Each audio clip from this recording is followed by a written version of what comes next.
right, let's start talking about the neighborhood spotlights. I think it's going to be like a weekly segment or bi-weekly, to be determined. Right. And since we're already in the neighborhood of Little Italy under, the CO1 community, let's talk about some of the influences that and why people want to live here. Let's give a good story of the neighborhood. Specifically about Palmerston Little Italy? Yeah. Yeah. So, our brokerage is located in Palmerston Little Italy, right at College and Grace, in the heart of the commercial stretch that everybody loves so much about the area. And obviously there's side streets with plenty of houses. A lot of people live here. So we're going to feature that. And I think moving forward, we're going to pick various areas in Toronto and sort of spotlight, feature what makes those areas so special, right? From the history to the types of houses you find there. Okay. So why don't we start off with what defines, the Palmerston Little Italy. What is Little Italy? Okay, so the geographical parameters would be from Shaw Street to Bathurst, as south as College Street, and north to Harvard Street, correct? All the way to Dovercourt. All the way to Dovercourt. Bathurst, Dovercourt, College up to Bloor. And why do you think people want to... What type of people live in the neighborhood? Yeah, I mean, it's go a over lot some of demographics. Mix of families,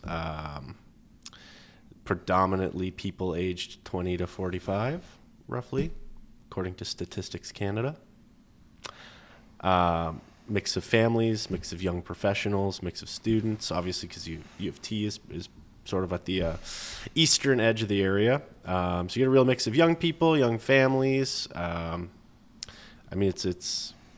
I know when I finished school out in Mississauga, the area that I wanted to move to in Toronto was Little Italy. So it was quite renowned. It's got a lot of deep history. Mm-hmm.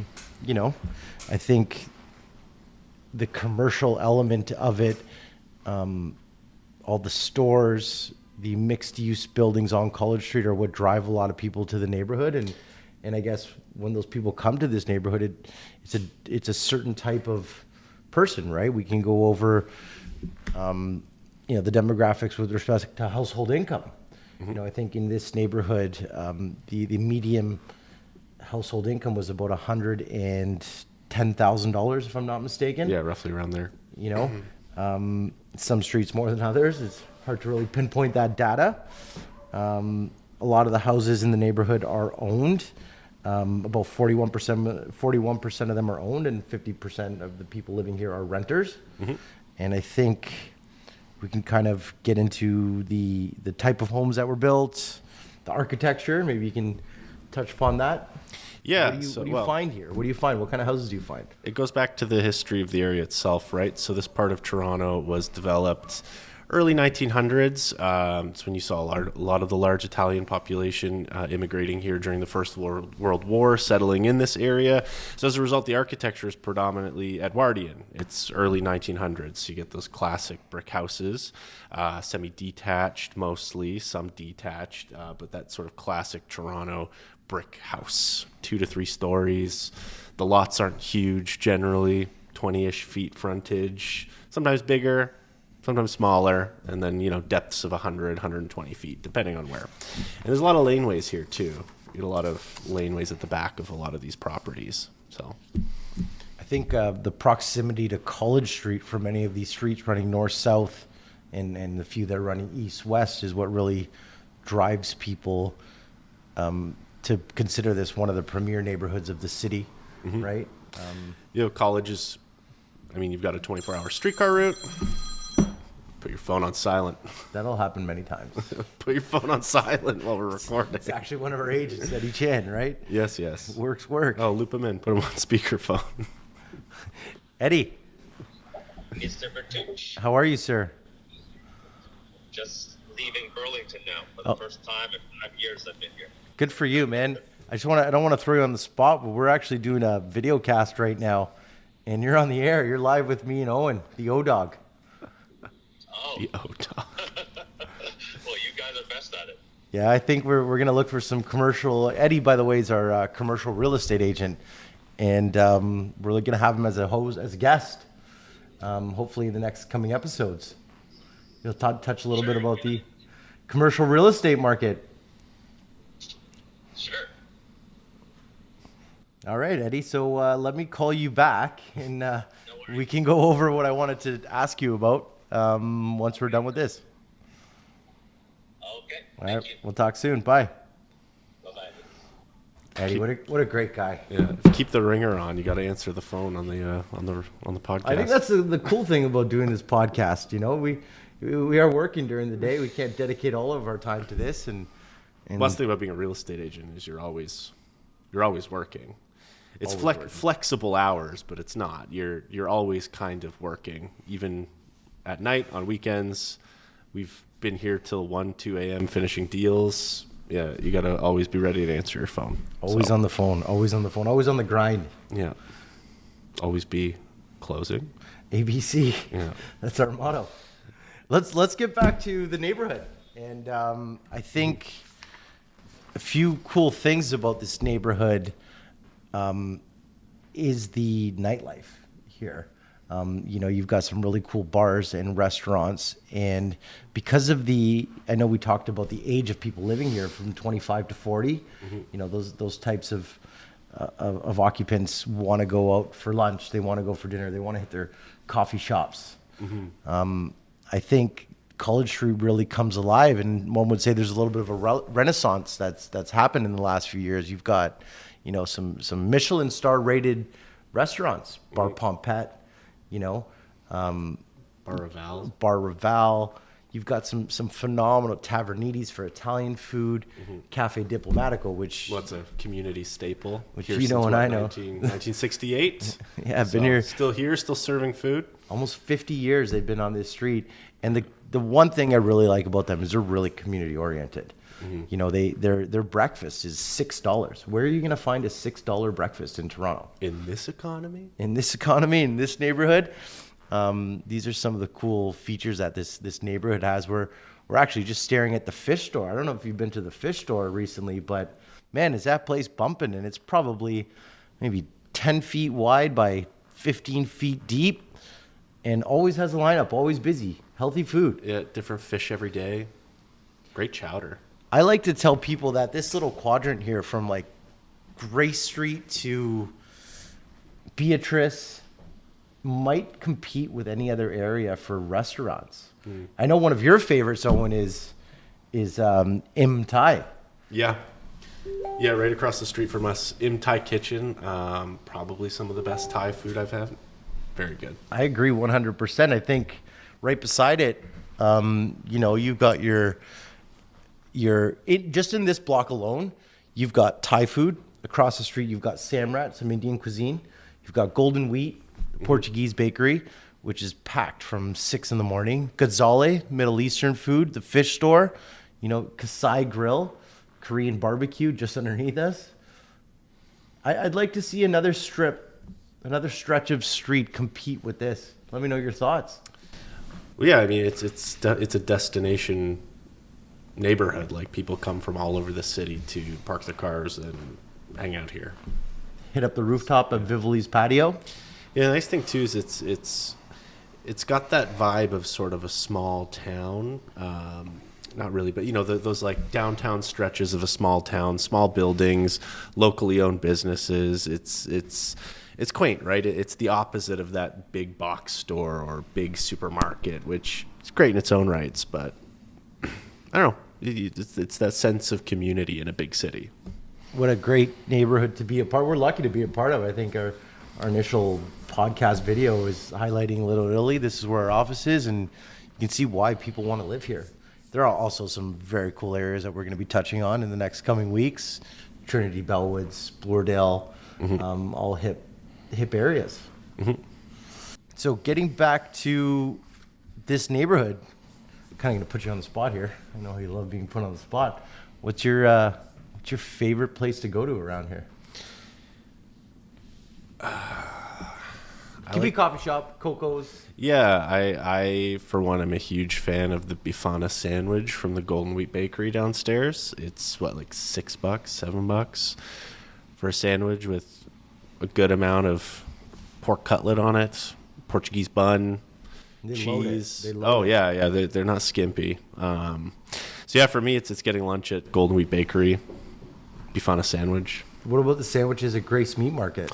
Oh yeah, that's good too. Loaded with meat. $6 for just a huge sandwich. You can walk in, grab it, walk out. They have a good hot table, little mini hot table section too. We just had lunch today at down the street. Where did we go Trascaria. Oh, we went to the Portuguese chicken place. Yeah. Quality stuff. Grilled food. Is that like house-made hot sauce? Oh, fantastic. Tangy vibe to it. Well, maybe we should introduce some of the guys that have helped us with this podcast. What do you think? We've got Daniel Wangchuk from Behind the camera. Wangchuk Media. Come in for a little say hello to the camera right here, buddy. Nice. This guy's the best editor in the city. Pleased to be here. And we've got Hudson. Hudson, see if you can see through that luscious hair of yours and say hello to the camera. Hello, camera. He's our in-house. Gotta bend down a bit. Yeah, a little more. High school student working here at Area Realty as an intern. What's your experience been like? You might have to step a little bit closer to the mic. It's been good. You have to bend down a bit. Learned a lot here. I've mainly been doing advertisement for Area Realty, but looking into like actually learning how to become a realtor and maybe one day open my own brokerage. Very cool. You're sitting in a pretty big shadow right now, kid, so you're going to step it up a little. But we appreciate everything you're doing for us. Thank you very much. So we like to hire students, part of their placement co-op. I think that's pretty cool. A little brokerage. Help out in the community. This is some of the stuff that we do. Yeah, I mean, I think the thing about being a real estate agent is you have to wear so many hats, and it's always interesting working with co-op students. Often they come in with one idea of what the job is, and quickly find out that there's so much more to it than just simply selling a house. It's kind of the easy Hudson, part. you're doing a fantastic job. Keep it up. Why don't we talk about a couple listings that we have coming up? Mm-hmm. I know we're not really allowed to say where they are, but within a 1 kilometer radius of. Well, I our mean, it's office. kind of sketchy if you just say we're not allowed to tell you where the listing is. Why is that though? Because it's listed. So it's listed exclusively. We have an exclusive listing, and it's a really interesting house. I think it's affordable for the buyer. It's we're going to be listing it at about $1 million, and it's a row house. How many bedrooms does it have? 5. It's got a 5-bedroom row house, 2 washrooms, separate entrance in the basement, Half finished basement, right? half finished. Actually, it's fully finished. I think it might need a little bit of work. The house Might. definitely needs some work. Yeah, it does. It hasn't been updated in a while, but that's kind of the story in Little Italy and a lot of Toronto and these older pockets where you have houses that are over 100 years old, mostly occupied by a lot of families who have been there for several generations. Now those houses are coming to market because families change. People unfortunately get older and they can't take care of 3-story houses the same way, and so they have to sell. But the way into a market like this, if you don't have a ton of money for purchase prices, Buy a fixer-upper. buy a fixer-upper, and there's a lot in this area. So I think what I'm noticing, a little bit about myself, I've dabbled into the construction sector, and I've renovated houses from top to bottom. And I'd say, this is off a whim here, that maybe 90 to 95% of the houses in this neighborhood still require extensive renovation. So when you buy in this neighborhood, you're probably purchasing a house that requires some substantial work. And if you're buying a house that's already been renovated in the Palmerston Little Italy neighborhood, I think you're going to be paying a premium because it's highly sought after. Not many people want to go into a house, and head into the unknown. What's going to happen when you remove a wall? Is there going to be termite damage? Is there going to be Water damage. or whatever the case may be? So people like to buy turnkey. I think this house that we have coming up, literally a block away, gives people that opportunity because it is move-in ready. You know, I think the two most important things when buying a house or selling a house would be having a good kitchen and a nice bathroom. Well, I think all that this house needs is a new kitchen and a new bathroom.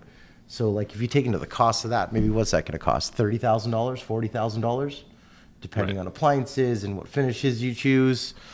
You're getting a pretty good deal when this house comes out. I can see it being really, really busy for this sale that we got coming.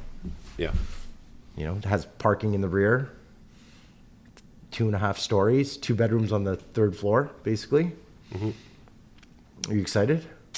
Always. Always excited for a listing. We have to get our ass in gear. We have to get our photos done, our floor plans done. Don't tell the people that. We're so ready. We're so prepared. No, well, but Owen, we've actually, you know, we have painters in there right now. We have professional tapers in there right now. Patching, painting. We're patching, painting, cleaning the house up, getting it ready for showings, essentially. So we are working, right? We can't take photos of a house that isn't finished yet. So we are working on that. We have a signed listing of date of what, April 2nd, April 3rd? Yeah. Well, a lot of people don't necessarily realize that is the amount of work that goes into listing a house, right? Because the truth is most houses don't look like a magazine photo. They don't look like what you see, you know, a staged house. There's thought and work that goes into making it look a certain way. And when you're listing a house, we always want to make sure that the house is being presented in the best possible light that it can be. So can I cut you off for a sec? We discussed potentially virtually staging this house. Any thoughts on that? Or do you think we should make that decision after we see the completed painting on the inside, whether we stage it with furniture or we virtually stage it through cropping of images and whatnot? Yeah, I mean, that's an interesting question because I think it really depends on the property itself. You know, you can have a plan of action, you can have a strategy that you apply to every house, but the truth is every house is different. Every seller's situation is different. The pros to staging a house is it looks the same in the pictures as it does when you walk in, right? When a buyer does a showing, it looks like the pictures. With virtual staging, I think that the benefit there is when you're concentrating on the marketing materials. Correct. And we will insert our disclosures, right? That the house is staged virtually. We're not going to mislead people, but sometimes to present a house a little more kindly online, right? It does make sense to virtually stage it. Well, when it's something we should discuss further. When you're staging a house, you're paying a weekly fee generally, right? Correct. Monthly, weekly. Monthly, weekly, whatever you sort out with the person who's staging it, because you're essentially borrowing someone's furniture. Now, there are ways you can stage a house using the stuff that's already there, but generally most people don't live the way that a staged house presents. There's usually more furniture, there's personal items. The lack of TVs, that's my favorite one, is the picture frame above the fireplace. Well, where are you going to watch TV? Yeah, or I always love the touch of the reading glasses on the book beside the bed. You know, it's the fake laptop. Stagers have a tough job making a house look pretty presentable, I think. Kudos to that. It's psychological, right? You want a buyer walking through for it to be neutral enough that they can picture themselves living there, right? So back to the whole point about staging virtually or in person. It is a lot more cost effective to stage virtually, and it also depends on the house itself. If the house itself, this one isn't like a gut job, but if the house is, you know, requires extensive renovation, it probably doesn't make sense to pay weekly, monthly fees to have nice furniture in there. If the buyer is likely someone who's just going to be gutting it and renovating it anyways, right? To be determined. Yeah. So I think, I don't know how much time we have left on this podcast. As much time as you want. So I just pulled up on MLS, like some of the houses that are being offered for sale in this neighborhood, in the Palmerston Little Italy neighborhood. And I think I can count maybe just over half a dozen houses for sale, prices ranging from, you know, millions, $1,450,000 to 3.5, yeah, $3,499,000. I think that's the range of product you're going to get in the Palmerston Little Italy district. Well, and I'm sure that 1.4 million is a house that hasn't been touched in years, and that $3.5 million is one that has been gutted to the nines. Well, let's pull it up. 55 Jersey Avenue is listed for sale at 145. You know, looks like a beautiful, well-maintained house. It's been on the market 30 days. Curious to see what that sells for. Mm-hmm. Well, we are at a bit of an interesting time in the market, too. I mean, whenever I meet anybody or see someone I haven't seen in a long time, the first question is either, how's real estate? Or, oh, what's the market like? Oh, so is our prices going down? Did the bubble burst yet? First of all, I don't... If the bubble is bursting the way that certain people think the bubble is bursting, it's kind of the end of our economy. I don't think our bubble is going to burst in the way that people think, but prices have been trending down. Well, I think you mentioned this earlier, previous to us being on air, is every area and neighborhood has little micro markets. Yeah. So the decline, if the market is trending down, the decline isn't as noticeable in certain highly sought after neighborhoods like Palmerston Little Italy. For example, people are paying premiums to get into this neighborhood due to, you know, the robust and vibrancy of College Street itself. Yeah, well, and this is something that I've heard you say many times, is they're not building new houses in Toronto. And kind of, they're not building any new, detached houses with backyard. There's no space for it. We're long past that, right? So people have to, if that's what you really want, then you have to seek out what's already there. well, I'm going to get in trouble for saying this, but I kind of live by that, is they're not building more land. No. Right? So I think the value of houses, no matter what anyone says, is only going to increase. And, you know, real estate, you have to be in the game for a long time to actually capture that appreciation. But when you're buying a house to live in, you're not buying it as an investment. So it's kind of like a catch-22. And I think this neighborhood has premiums and justified. You know, the proximity to Trinity Bellwoods, the defining line of Trinity Bellwoods and Little Italy is College Street. So anything south of College Street is Trinity Bellwoods. Right. You're even though I think if you lived south of College Street and north of Dundas, you'd probably tell people you lived in Little Italy. There's a prestige. There's a prestige to living in Little Italy, I think. I think the prestige is the history, the rich culture, the multiculturalism, you know, that rush of immigrants from the 50s, 60s, 70s, predominantly Italian, to Portuguese, to now just a melting pot of It's diversity of people. I think Statistics Canada reported over 122 different cultural groups living in the area. Wow. We have our Tibetan friends over on Jameson. Shout out to Tibet. So, no, it's. I mean, I think there's a lot of similarities between what makes Little Italy so wonderful in many other neighborhoods in Toronto, but there is something truly special and unique about this area, and it's partly why I was so excited to work in a brokerage that's located at Grayson College. And we thank you for your service. Yes, a diligent service. What else can we go on about over here? I think I'm just enamored with the restaurants on this street, but we can save that for another day. Oh, PG Clucks. Oh, fire. Yeah. The Royal? The Royal. Theater? Yeah. Now Barvolo. Correct. Look at there. Oh, the Canadian Italian Walk of Fame? That's right. Started by the Lombardi family, the Chin Building. Yeah, Johnny Lombardi started the first multilingual radio station in Toronto, here in Little Italy. History. Great. I'm excited to I guess spotlight a different neighborhood next week. What are you thinking? We're kind of going. Yeah, well, I mean, we're located in Little Italy, but we work all over. We sell.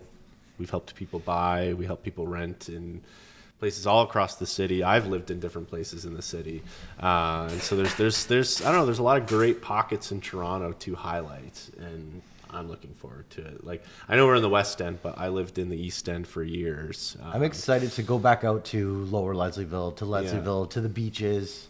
You know, we Danforth. Yeah, like there's a reason our clients bought out there. Yeah. Why? You know, people Rhodes Avenue, like just smack middle of Little India. It's spectacular out there. I think we should go eat some Indian food and preview that neighborhood. Yeah, I mean, hey, if this whole podcast just becomes about eating food, I will not be upset about that. So much for going to the gym. Maybe we'll have to go twice. I have a real excuse.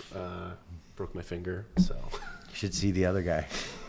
Yeah, sure. That's another story, save for a later date. I think we got some pretty good stuff on this. Maybe we should wrap it up, and we'll stay tuned to see what's coming next on the Area podcast. Yeah. Alessandro Bertucci. Yeah. Join us as we also figure out what this is. Owen Fawcett. Cheers.